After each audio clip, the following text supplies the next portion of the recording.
Agrarian Revolution, United States of America.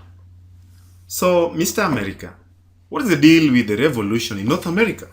Well, North America, to be proper, composes of Mexico, the USA, and even Canada. The main crops there are maize, potatoes, tobacco, and cotton. I see. And the revolution? Patience. First, you must know the background of the population.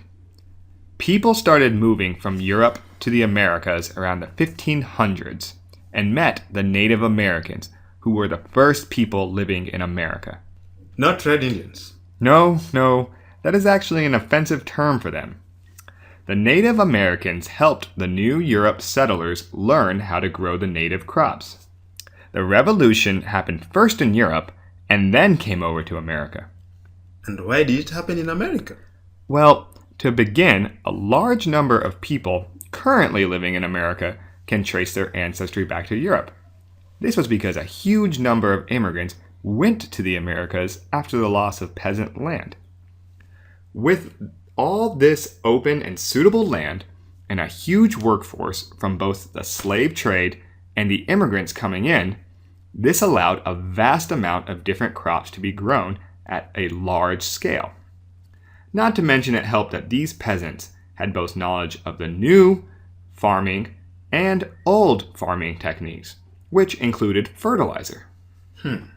So, if they knew about old and new farming, I am guessing they could build better machines for agriculture. Like how the stone tools went from Oldo 1 to a Julian to the Veloy and then microlathes. Hey, you remember pretty good. That is correct.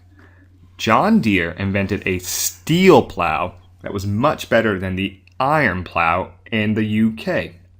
Also, items like the reaper and the non-electric refrigerator promoted food preservation and made transport a lot easier since it could be sent farther. Any other ideas?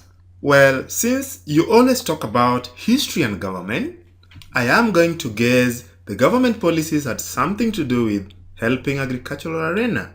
I am guessing they granted financial aid to allow farmers to grow crops, which led to the large plantation seen in America today. How the student becomes the master.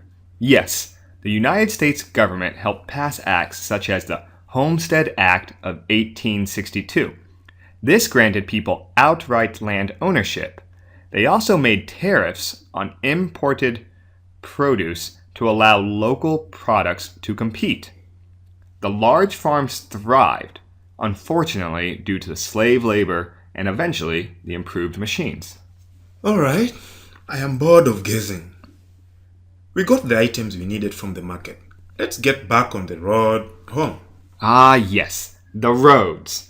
America had a huge development in their infrastructure, which included trains, roads, and ships.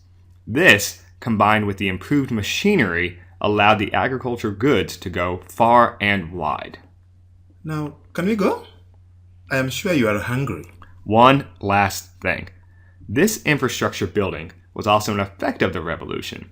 In addition, since the agro-business was growing, there was more food, which leads to more people.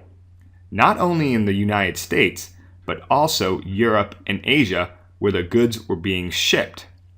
The agriculture sector was a breeding ground for new inventions, which was good because, as I mentioned, in the beginning, farming was heavily dependent on slave labor. Oh, that is a sad part of history. Yes, Luanda, I agree, but it is important we discuss it so as not to forget what happened. And why are we talking about Europe and the USA anyways? What about Africa? I would be very keen to hear what you have to say. But while we eat, okay? Okay, that's a deal. Twende. Duende.